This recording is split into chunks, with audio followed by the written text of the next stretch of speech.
two, and I am oh, Kimberly Offord. I'm Kimberly Offord, and you are now tuned into Denia Azure Radio. hello, Kimberly. Welcome. Thank you, thank you, thank you. Thank you for having me. Absolutely. So I met the phenomenal Kimberly Offord actually at the Black Women's Expo. She just reminded me. She was talking about AI and how she's used that to benefit her businesses. I was there to support my girl Erica for the MBA because she was speaking on that panel as well. So Yeah. how did you originally get into utilizing AI? Because AI is it's kind of new, but kind of not because we've been using the AI for different things. Like hell, Siri technically is AI. So. Yeah. So I got into AI about 2 years ago when the right during the pandemic when everyone started working with ChatGPT and some of the other AI platforms. So I started then, and I'm a realtor by trade and a marketer by trade, entrepreneur marketer. And so I'm always looking for the latest and the greatest when it comes to marketing and branding and all of that. And so I was using AI primarily for real estate, for marketing, and for branding. And so anyone who's into AI knows that once you go down one rabbit hole, that's it. That's all. You are invested, and you will probably end up in several different areas. So that's how I got started. And where I ended up, never thought I would end up in the whole AI film and images and film. So explain how that situation happened. Same thing. Same thing. So, whenever you're an entrepreneur, you end up being everything to your business. You end up being the marketer, you end up being the social media manager, you end up being all of those things. And so, because I have that marketing background and that creative background, I've always done social media, and I've always done the social media design. So, I've always done created my own marketing materials, all of that. And so that just kind of, seeped over into the image piece because as realtors, you're always looking for great images of homes, of houses, of all of that. And using Mid Journey to create those types of images, to create B-roll, I was doing that, when it first, came out because it was all for real estate. And then it just branched off into, other things. So let's talk about your viral video. How did that come to be? Which one? Which one? And I don't mean that in an arrogant way, Oh, but for sure. There have been a couple that have really taken off. So you The talking? partnership with Disney, I would say. What's that? The partnership with Disney. Oh, I don't have a partnership with Disney. I have a part. I did a video. Maybe you're talking about the video that I did with Layla Hathaway. Um, Yes. okay. So the video that I did with Layla Hathaway that happened. So I had been creating videos. I had been creating not real estate videos, but just regular videos with AI images that were telling a story, and I was posting them on TikTok as well as on Instagram. And I was not, I did not have a huge following. I didn't have a million followers or anything like that, but I had been posting some videos, and one video I just so happened to post. She saw it. Layla saw it, and she commented on that video, and I was in shock because I was just like, "Oh, wait a minute, who is this?" And after that, some kind of way or another, the algorithm just put me in front of her. Maybe it's the algorithm, maybe it was just God, maybe it was just destiny, I don't know. The universe, whatever you want to call it, it was a blessing. And so she was started following me, and saw a few of my other videos. And I create my videos based on a lot on music. And so either the music either inspires the images, or the images inspire me to pick a certain song. And so on her new album, she had a couple of songs on there that I really loved. And so I created a couple of images and videos around those songs. And I tagged her and she loved it. And the next thing I knew, she said, she sent me a private message, said, how can I get in contact with you? And so her manager did reach out, and I ended up doing a video for her new album. That's amazing. Yeah, it Actually, I was. tell I people thought, all the time, the power of social media. what's that? The power of social media, man. The power of social Oh, media when you do it yeah, right. it is. It is truly powerful, and I just want to say that everybody is chasing that one thing that's going to make them go viral, and it doesn't take a million people for you to do something that gets noticed. All it takes is that one thing and that one person to notice, what you're doing, and if you're very targeted, and if you stay within Yes. your niche, um, those that person who needs to see that, they will definitely see it. It's about quality over quantity. I keep trying to tell y'all, it is about quality over quantity because people don't realize that virality is literally likes, comments, shares, and saves. That's it. Yeah. That's why it's very important to pay attention to what you're sharing because you can make the wrong things go viral. Because people have been Yep. doing that a lot too. But Yep. what was so dope was to be able to see your video. Like it went crazy because I saw it like, multiple times before I even met you, and I was like, "Wait, that was your thing? Oh my goodness, Yeah, it was that one, and then another one that I did right after the election. That went pretty. A lot of people were sharing that video and didn't even know that I was the creator of it. But it was a video that I did right after the election, and it was to the song "This Is America." And I did that. I oh was yeah, I that was was very upset. I was angry, but I wanted to portray how Black women, you know, what a contribution Black women have made to this country. Period. yes, And that video got the attention of a lot of different, people who reached out, about other opportunities. But it was the Layla video that really did it for me. definitely, definitely. Yep. And so let's talk a little bit about we talked about the positive parts of AI. What are some of the negative parts of AI? Well, here's the thing. For you can talk to one person and they'll say just AI period is negative. But of course, there's the abuse of AI. We have what's called face swaps.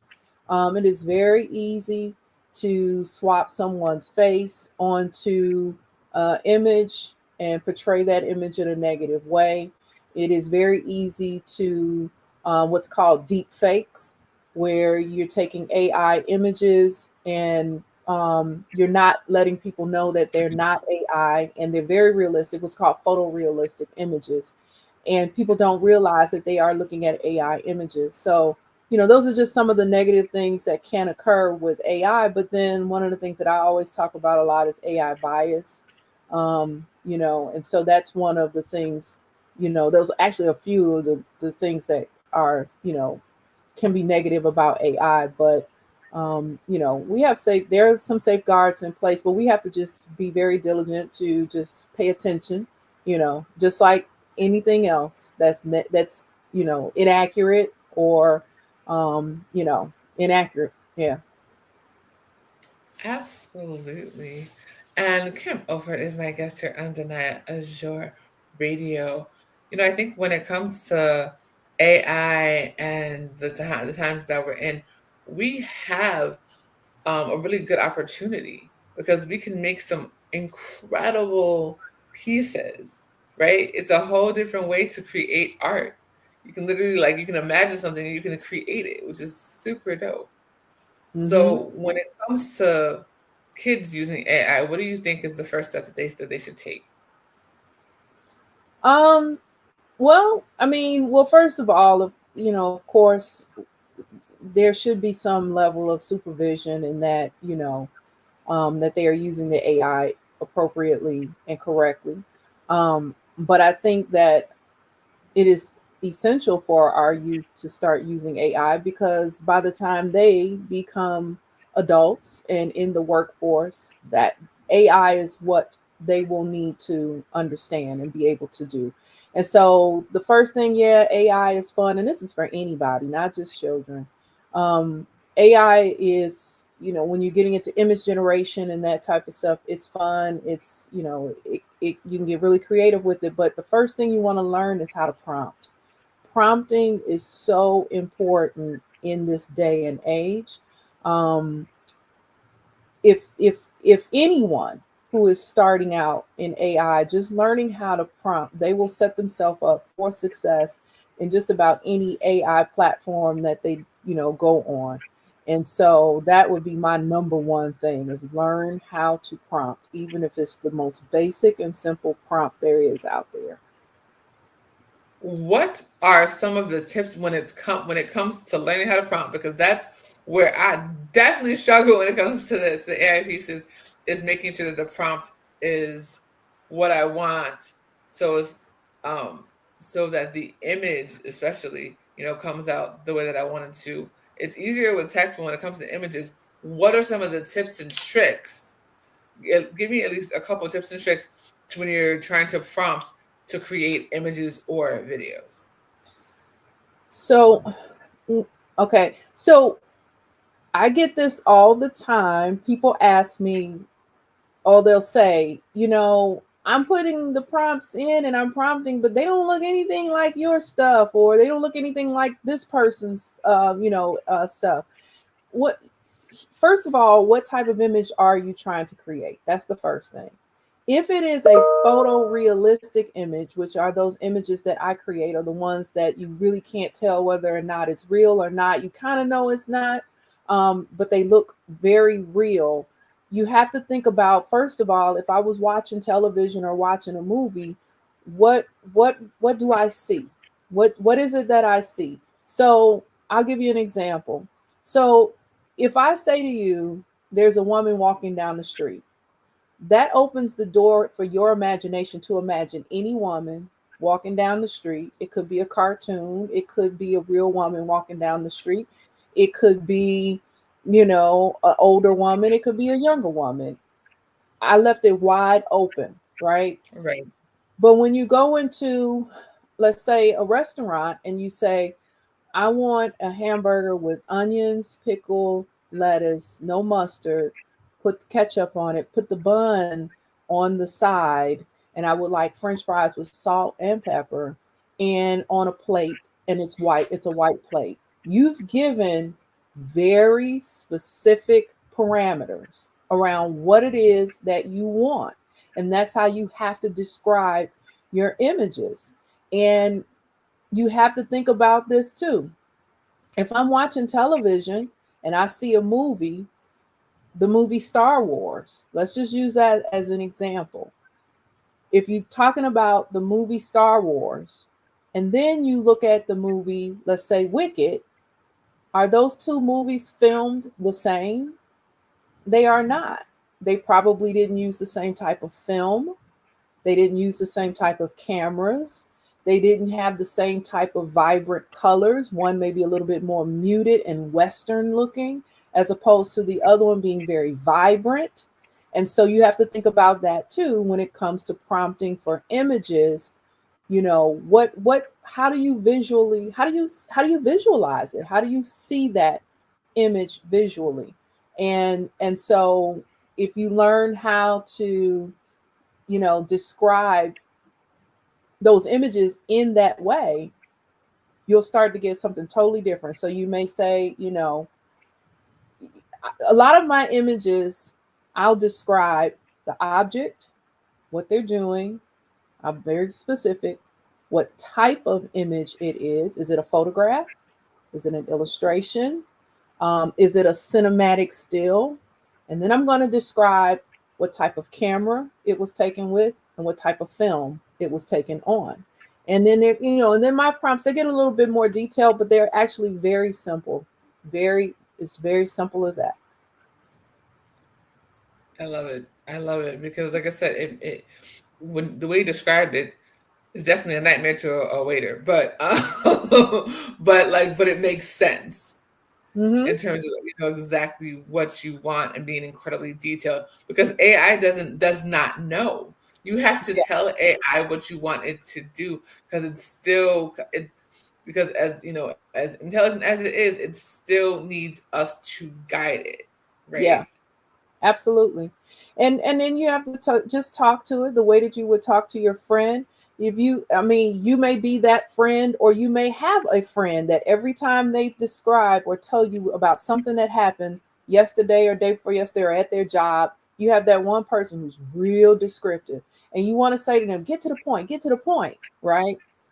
You want to be that person when you are prompting. Now there are some, it depends on what platform you're using. There are some platforms where you can be very descriptive and it will pick up on what you need or what you want. And then there are other platforms like Midjourney that only picks up on very specific keywords, and you have to just learn what those words are that it picks up on. Mm. And you have a mid journey class, don't you? I do. I do. I have a mid journey class that I teach.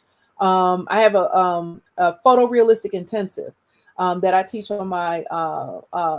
People can, if they want to attend those courses, it's actually 20 videos that go from just creating images, creating video, and then how to monetize your videos once you've completed them. And that's the key right there that I don't think a lot of people are aware of, that is so has so much promise, is monetizing your videos and actually being commissioned to create videos. And I offer those from my website, which is thereferralstore.com. Yeah, y'all go to www.thereferralstore.com because I'm trying to tell y'all, I'm trying to tell y'all Yeah, what she is teaching y'all when it comes to monetization of your videos that you're creating. Those videos take time to do. It's a lot of work. Why not get paid for it? Hello? yeah, yeah, Stop working for free when it comes to spending hours and hours and hours doing this content. Stop yeah. it. Learn how to monetize your content. Yeah. I mean, here's the thing. When everyone sees my videos and they're like, oh my God, they're so great. And they think that, oh, this is like a hobby, that I'm just, doing videos and just putting them on social media. But they don't realize that these videos can be used for B-roll. And what is B-roll? B-roll is when you're looking at that video or you're listening to that person talking or whatever, and then you see like miscellaneous video going on in the background. B-roll, marketing. I've done videos for marketing pieces for entrepreneurs. Um, documentaries. Documentaries are huge when it comes to needing video. Because think about this: if you have a video, if you have someone, someone who's doing a documentary, and that documentary was set in the 1800s, right? They don't have video for what happened in the 1800s. But if you can recreate scenes with your AI, you're just as golden as an animator. If that person who's doing a documentary can't afford to have actors to reenact situations, um, that AI video comes in really handy. And so there are just so many different things that you can use, that so many different avenues that you can go down with learning, that skill. Absolutely. And I think that's the one thing I was talking to someone else about. Like, the one thing that a lot of people don't, or a lot of kids don't get when they're in school, is they're what they do is they prep these kids for tests, as opposed to actually teaching them the skills that can get them careers and skills that can get them into their own businesses. Because Mm-hmm. that's not what the goal is now, and I think that's the one thing that the pandemic did teach these kids was that you don't have to be in this school in a school environment to learn. You can learn outside of school, and you can learn the truth outside of these regular schools. Yeah. Um, I've had this conversation, and I mentioned this on the video that I did online on Facebook the other day, and that is that colleges and universities are kind of missing the mark with this, and some of our public schools by not teaching AI to students, but also not understanding that traditional work and traditional career paths, they are still prevalent, but they also they're also non-traditional career paths as well. And those non-traditional career paths are the ones that you see a lot of people who are in AI right now that are making a lot of money um, doing. Now, is it great to have those programming skills and all that, all that great stuff? Yeah, it is. But is it absolutely necessary anymore? No, it's not.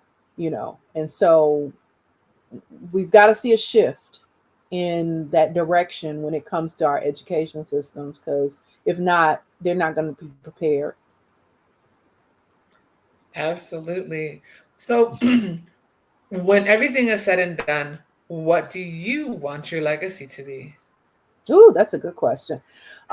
When everything is said and done, I would love that my legacy was that, number one, I had an impact on how minorities, people of color, African Americans, especially, see themselves in this AI space, and that they see that there is a place for them and that they can be just as successful as anyone else.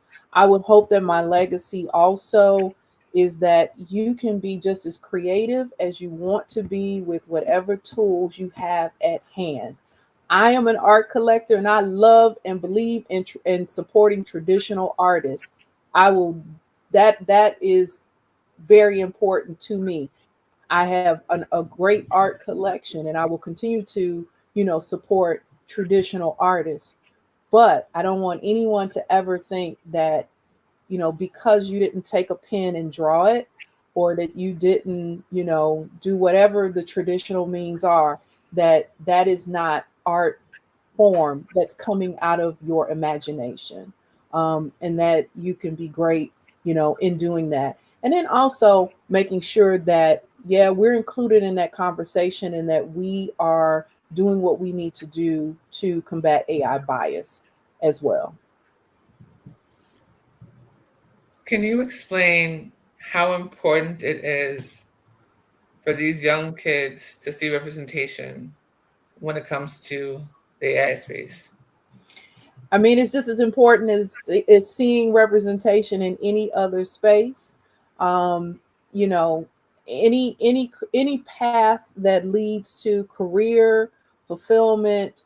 You know, it's important to see that, and it's important that when it comes to AI bias, this is a little bit different. When it comes to AI bias, it is important that our stories are also included in the conversations.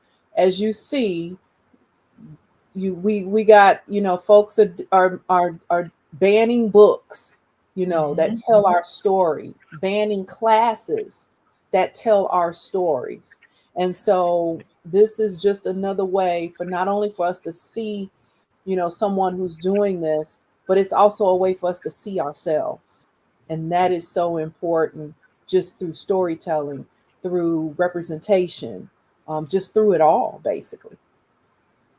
Absolutely. It is so important for these kids coming up to see, what their possibilities are. Hmm. Yep. To see their possibilities and to see our story too. Yes, Hmm. because they tried to hide our story. But shout out to this generation, because Gen Z, y'all be cutting up, but the one thing that Gen Z is doing is they're like, oh, we're gonna find the truth and we're gonna Hmm. put it out there, and they've been doing so on on a consistent basis, and that I do appreciate, because they're Yeah. like, wait a minute, something doesn't seem right.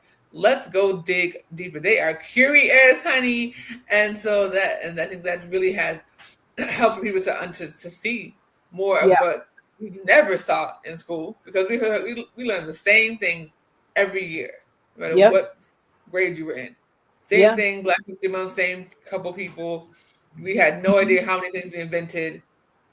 You know what I'm saying? So I Mhm. think with the AI space, it's definitely going to be something that that's going to be incredibly beneficial when it comes to our community, no question.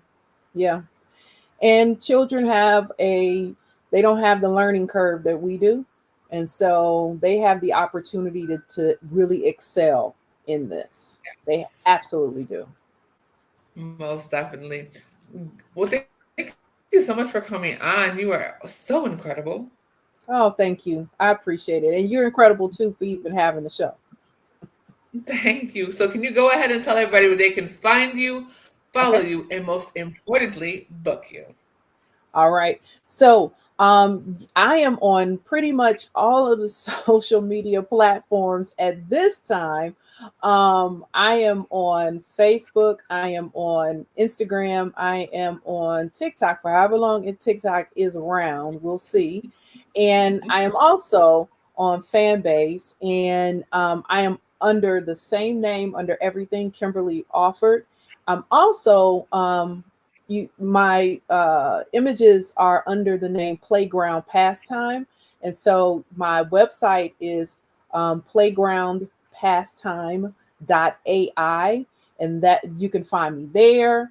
Or if you want to take some classes that I have, you can go to my other website, thereferralstore.com. But either way it goes, you can get me on both of those websites, thereferralstore.com or playgroundpastime.ai. Awesome sauce. Thank you again. I hope you have an amazing day. Thank you. Thank you. Thank you. Thank Take you. care. Bye.